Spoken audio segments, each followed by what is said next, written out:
Welcome to RHI's Sociable City Interviews, where we connect with global leaders in nightlife and the social economy. Today, we're speaking with Michael Rodrigues, New South Wales' first 24-hour economy commissioner.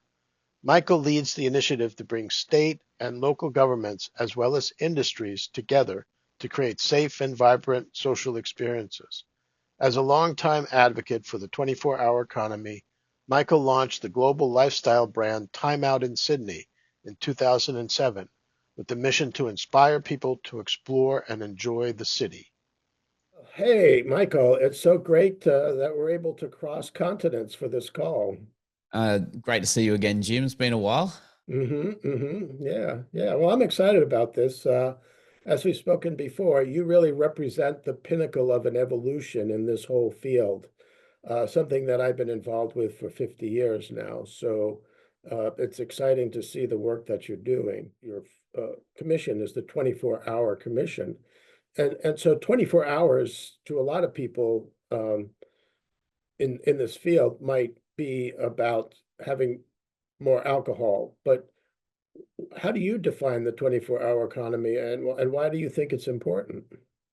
I think you just noted, didn't you, that like I might be unique in terms of I think I'm still the only 24-hour economy commissioner. And I think therefore it's an evolving definition, if I can put it that way, in so far as when I came into the role 3 or 4 years ago, the very much context, as we've talked about in the past, has been around that bit of nightlife in particular, nightlife. And then from nightlife, commonly there'll be the evolution into nighttime economy, a slightly broader concept, which, and I have my own views on these definitions, but economic activity occurring between 6 p.m. and 6 a.m. But 24-hour economy, as we are discovering, just really recognizes, I think, a few concepts, but generally speaking, the interconnected nature of the ecosystem in which all of it functions. And I know we'll come on and talk about this later potentially, but um, to get to better outcomes, at least here, we had to engage with the transport system, with our police colleagues, with our health colleagues. I've just named three organizations that work around the clock, 24 hours a day. And if you think about freight and logistics, you think about nighttime workforce, you think about any number of these concepts, where your mind gets taken to really is that of thinking about the city as an asset and its outputs and inputs. And for avid listeners, I have a background in engineering, so maybe I've been a bit influenced about that. But I really think, in the context of challenges like climate change and cost of living, how do you use a city or a state more efficiently? How do you optimize traffic flows so that no Uber or rideshare is left vacant because it's better for the planet if that car is being better optimized? How do you find more affordable rental models? For example, if you can use a site once in the morning as a coffee shop, in the afternoon for some sort of like restaurant, and then a late night bar, that's potentially three businesses sharing one tenancy. And these are all sort of concepts that start stemming from 24-hour economy thinking. Mhm. So I draw a distinction between 24-hour licensing on the one hand, i.e. the service of alcohol. That may be part of it, but really where you get to is this idea that you should be able to trade a city or a state flexibly to suit the demands. And being in Australia, which is somewhat far from other parts of the world and time zone differences, when the Olympics are on, or when a game drops on the west coast of the US and people here want to engage with it, our systems should allow for flexible use of the city. In summertime, we extend and we have daylight saving.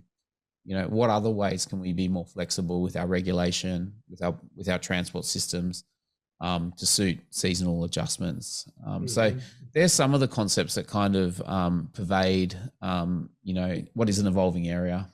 Yeah, plus, you also have hospital workers, and now you have all the transport people who work in warehouses, like packing, I mean, you place an order at 5 in the afternoon, and then 10 o'clock in the morning, you got your package. Well, there's Yeah, probably about 10 people that worked to get you that package, So there's a whole workforce. And if their schedule ends at 3 in the morning, what's their social life, So that's right. And I like can relate.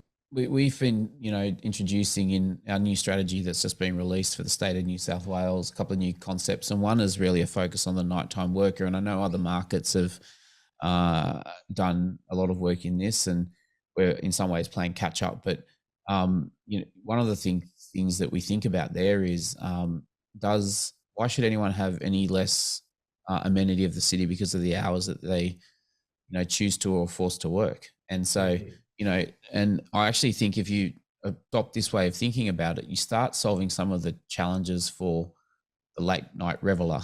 Right. So if you can Mhm. solve for the nighttime worker, getting to and from work safely, having a coffee when they're finishing shift or starting shift, etc., you'll find also some of the solutions for nightlife. Yeah. Now, you spoke at our virtual summit in 2021, and that's when we were just at the beginning of COVID.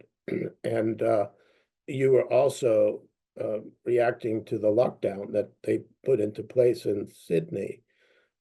So there was a lot of kind of forces that came together when you spoke um, for that particular event, and you were just starting your job.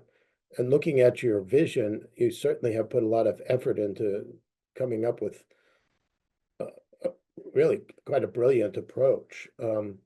So how have things changed, since you first started your job in COVID, and how do you see the society and how people socialize, you see changes in young people, you see changes in what people want to do in their social time.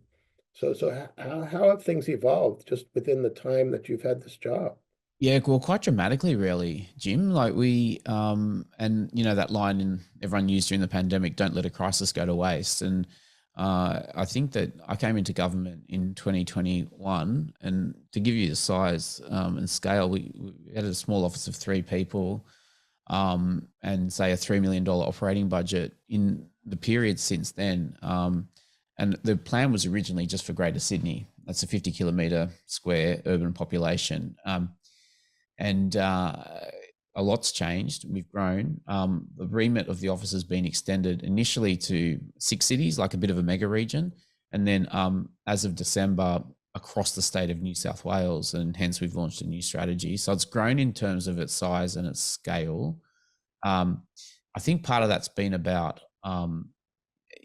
catching some of the trends or long-lasting impacts of things like the pandemic. An obvious one is flexible working and how people, use um, their home space to service an office need, and the quality of life impact that has, reducing commuter times. And I guess what I'd suggest is that, at least in Australia, this permanent assumption of work and workplace has been altered. So, our office kind of was born into that. And, having lived through the pandemic, but on the back of a strategy, it's sort of ridden in some ways some of those, I think, long-term impacts of decentralization, for example, and flexible working. Um, so and now we're sort of operating at a size and scale of about $30 million operating budget across the state with 50 to 60 people. And it's not about size mattering, but I think the thing that may differentiate us from others is that we operate at a state level as opposed to a city level. And I know that's something you're keen to sort of talk to me about, but and as a result of that, it means that the engagement we have to do is broader across government, and the many agencies that we work with include our liquor system, our planning system, our police, transport, destination marketing, and environmental agencies around noise and sound management. The list is extensive. Mhm. So all of that requires a level of resource, and really it's a big exercise in aligning those stakeholders at state level so that our local councils, and for context, there's 128 local councils across New South Wales. It's a very large geographical area. And then, we have industry broadly defined. And again, going back to your original question around nighttime economy, we know these things live as an ecosystem. So it's not just about bars and restaurants. It's about bars, restaurants, shopping, travel, convenience stores, services like barbering and others that all comprise the going out experience. So I think that, there's been a fair rate of evolution. There's a few things that I think we're kind of reaching a more stable and steady state approach now. A lot of our work in the early going has been building programs, building infrastructure. And I say infrastructure because we'll shortly announce, and by the time this goes live, our Data After Dark platform, which is, I call it the rail gauge project. For anyone who knows the history of the Australian railways, at one point you used to have to jump off a train when you hit state lines to change to another one because we had different track on either side of the border, highly inefficient. One thing that being in a state-based role we get to do is to sort of encourage universal measurement of nighttime economy, like standardization of measures, which therefore allow better policy interventions and measuring and assessment. And when the government, like it or not, the government is and will always be a partner in the going out experience, not necessarily around the provision of entertainment, but around transport infrastructure and all those other things, policing and health and other aspects. And so, we are, in a sense, a significant shareholder, if you want to think about it that way. I don't like government to have too much to do with the form of entertainment. I think that that's something that the private sector does well, and we should empower. But getting people around the city safely, making sure that the lights work, the trains run, and that the policing and health interventions are appropriately geared. That's all where the resources needed.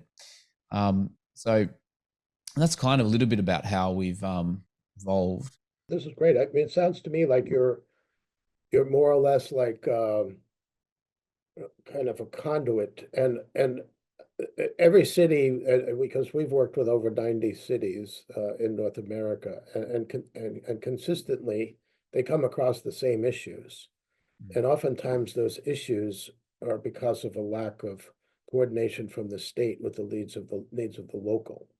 So it sounds to me like you're creating the infrastructure that might be able to go and say, each of you are having issues around sound mitigation when you have an active social nightlife.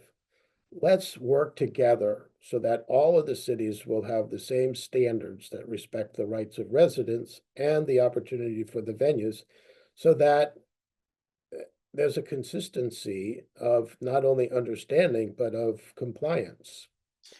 Yeah, you nailed it. And it's a really good salient example. Like, as we speak today, actually, and hopefully when the podcast comes out, the interview comes out, we've got laws before the House of Parliament, which is the second time.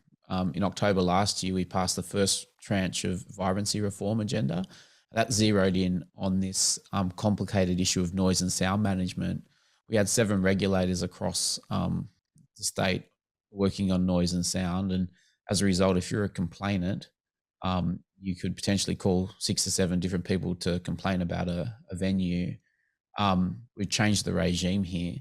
And for licensed premises now, there is only one agency anyone can call. We've also made it so that there needs to be 5 complainants, not one.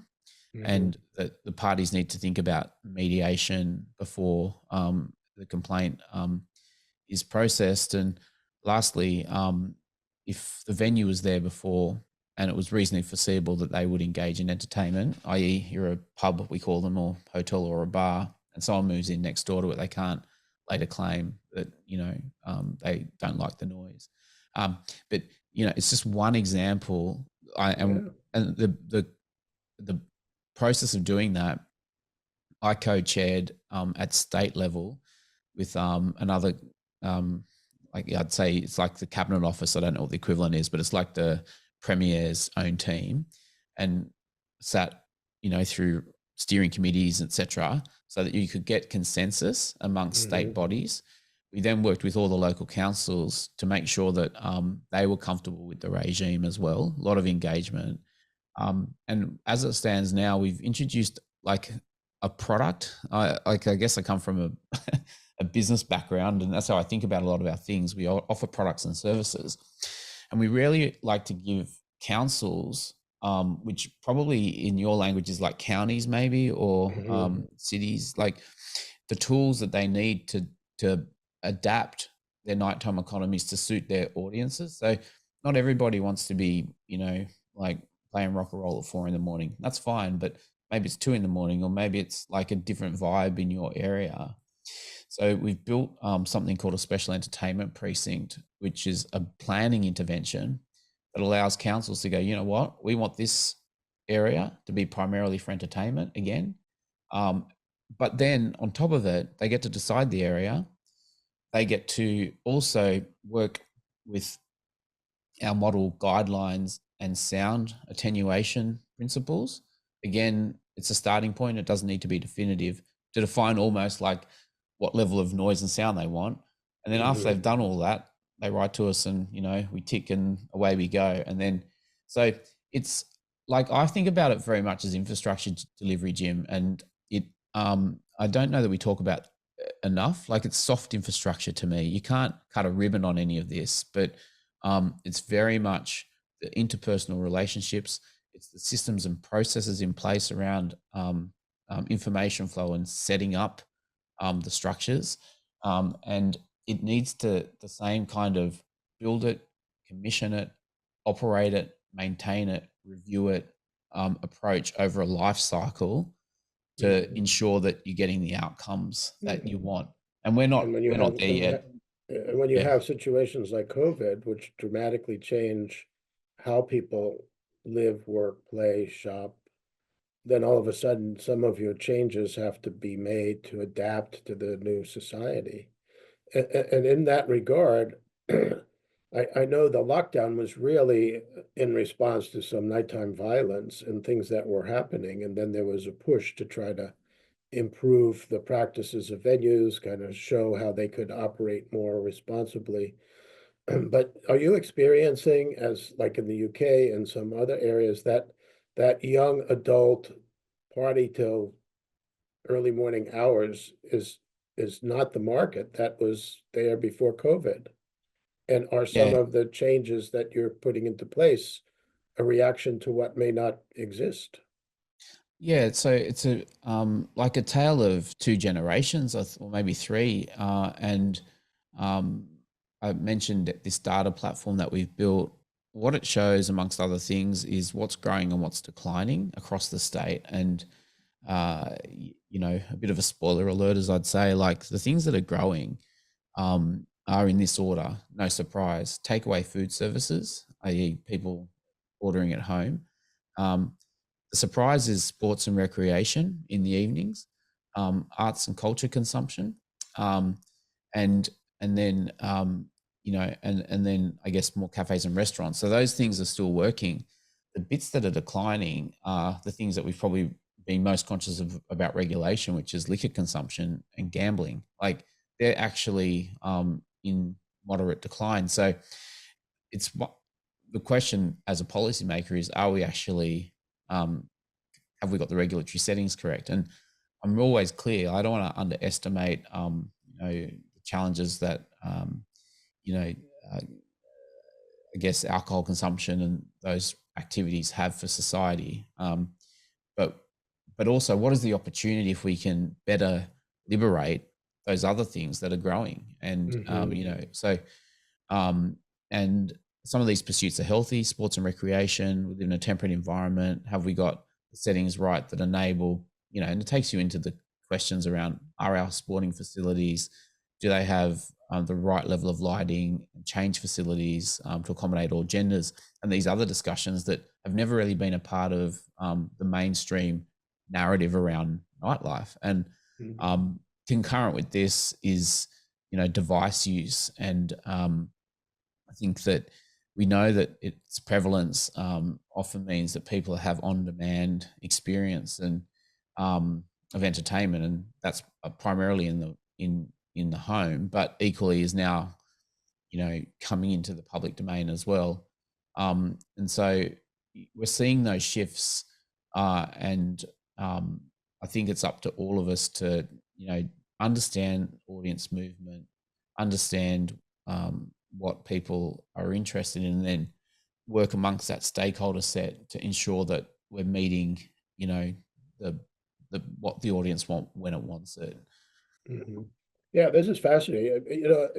In your discussion, we've adopted the term social economy because you have day, evening, and late night, and social economy is how people shop, because shopping is a social activity, sports, drinking, dining, music, dancing. These are all ways in which we socialize. Storytelling is Yep. is obviously a key part of socializing, and we need the spaces to meet with people to socialize, which in some cases the remote work.